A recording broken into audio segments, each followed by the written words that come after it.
توہین عدالت کا قانون بہت واضح ہے. اس سے پہلے بھی توہین عدالت ہوئی ہے. مریم نواز نے کی ہے, شہباز شریف نے کی ہے, عطا اللہ تارڑ نے کی ہے. بہت سارے لوگوں نے عدلیہ کی آزادی کے اوپر حملہ کر کے, ان کی تضحیق کر کے, پاکستان کی اعلیٰ عدالت کے کیس کے اندر رکاوٹ پیش کر کر توہین عدالت تو پہلے ہو چکی ہے, لیکن اب تحریر نامے کو نہ ماننا کرمنل کنٹیمپٹ کے ذمے میں آتا ہے.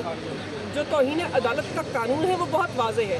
تو ہماری تو توقع یہی ہے کہ اس وقت کی جو حکومت اپنی بے ساکھیوں کے اوپر کھڑے ہوئے ہیں, آخری سانس لے رہے ہیں, جو آئین شکنی کر رہے ہیں, جو پارلیمان سے عدلیہ کے اوپر حملہ آور ہیں, جو مقننہ کو استعمال کر رہے ہیں عدلیہ کے اوپر حملہ کرنے کے لیے, ان لوگوں کے خلاف, خصوصاً شہباز شریف کے خلاف جو ایگزیکٹو کے ہیڈ ہیں, ان کے خلاف توہین عدالت کی کارروائی کو آج آگے بڑھایا جائے گا. یہ ہمارا تقاضا ہے, لیکن ہمارا تقاضا نہیں ہے, یہ جمہوری تقاضا ہے, یہ قانونی تقاضا ہے, یہ آئینی تقاضا ہے. لیکن جو بل منظور کیا گیا پوری پارلیمنٹ نے منظور کیا ہے, تو کیا پوری پارلیمنٹ کو نائل کرنا ممکن ہے؟ نہیں, دیکھیں, یہ ایک بہت ہی کمزور دلیل ہے. آپ کہتے ہیں کہ بل پارلیمان نے منظور کیا ہے.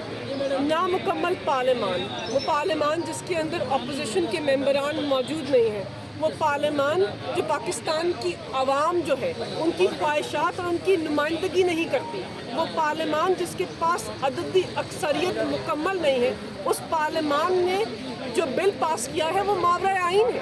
ہمارے پاس بہت ساری نظیر موجود ہے جہاں پر پاکستان کی اعلیٰ عدالت نے اس قسم کے ماورائے آئین قانون کو کالعدم قرار دیا ہے. اور یہ مروج قانونی پرنسپل ہے کہ جب کوئی قانون آئین کے متصادم ہوتا ہے تو اس قانون کو کالعدم قرار دینا پاکستان کی اعلیٰ عدالت کا استحقاق ہے. تو ماورائے آئین قانون کو نامکمل پارلیمان سے آئین شکن پاس کروا کر عمل درآمد کرانا چاہتے ہیں, اور ان کی یہ خواہش بھی ہے. وہ خواہش کہاں ہے کہ پاکستان کی اعلیٰ عدالت جو انصاف کا مرکز ہے وہ ماورائے آئین قانون کو مانے.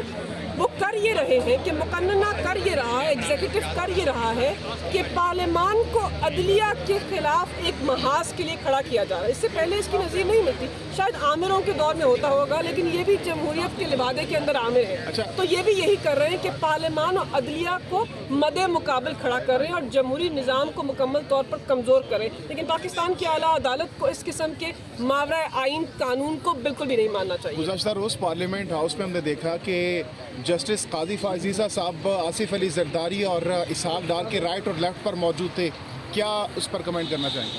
دیکھیے, سب سے پہلے تو ہم عدلیہ کی تضحیک میں یقین نہیں رکھتے. ہم پاکستان کی اعلیٰ عدالت کے کسی بھی ٹرینڈز رات سے چل رہے ہیں کافی زیادہ. دیکھیں, جو بھی ٹرینڈز چل رہے ہیں, پاکستان تحریک انصاف اس کے اندر شامل نہیں ہے. ہم کسی بھی ایسے ٹرینڈ کے اندر شریک نہیں ہونا چاہتے, نہ شریک ہے جس کے اندر عدلیہ کی تضحیک ہو. لیکن اظہار افسوس کرنا, چیف جسٹس, مستقبل کے چیف جسٹس نے کہا ہے کہ اظہار کرنا بنیادی انسانی حق ہے. انہوں نے پارلیمان میں کہا ہے. تو میں بھی اظہار افسوس کرنا چاہتی ہوں کہ مستقبل کے چیف جسٹس, جو کہ ایک بہت بڑے مایہ ناز قانون دان رہ چکے ہیں, جن سے پاکستان کی عوام کی بہت ساری توقعات ہیں مستقبل کے اندر, مستقبل کے چیف جسٹس نے دائیں طرف آصف زرداری کو بٹھا کر اور بائیں طرف اسحاق ڈار آئین شکنوں کی محفل کے اندر مستقبل کے چیف جسٹس آئین کا دفاع کر رہے تھے. اور پاکستان کی عوام کا ایک اہم سوال ہے کہ اس سیاسی خلش کے ماحول کے اندر, اس کشیدگی کے اندر,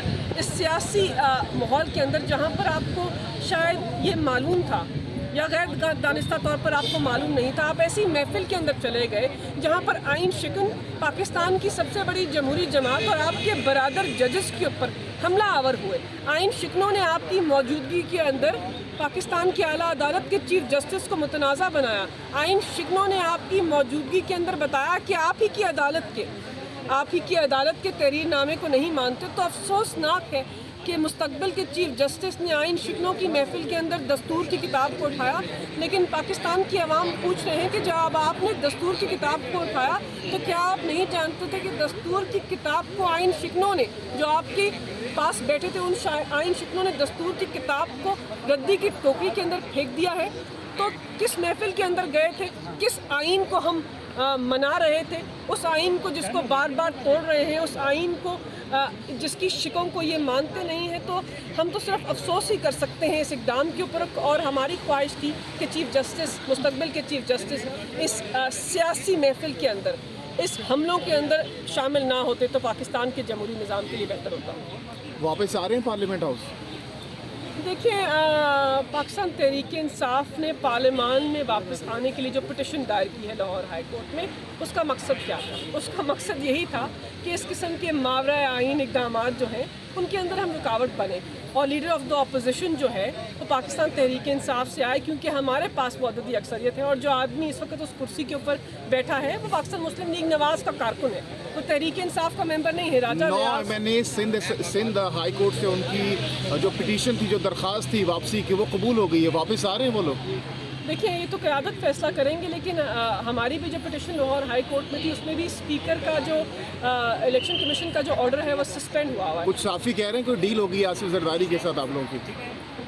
دیکھیں, آئین شکنوں سے ہم ڈیل نہیں کرتے. آئین شکنوں سے ہم جمہوری نظام کو تقویت دینے کے لیے شاید بات کر سکتے ہیں, لیکن آئین شکنوں سے بیک ڈور ڈیلنگ نہیں کرتے. ہم نے جو بھی کرنا ہے پاکستان کی عوام کی آنکھوں کے سامنے کرنا ہے. اگر پارلیمان میں آنے کا فیصلہ ہوگا تو پاکستان کی عوام کی آنکھوں کے سامنے ہوگا اور پبلک ہوگا, لیکن بیک ڈور ڈیل ہم آئین شکنوں سے نہیں کرتے.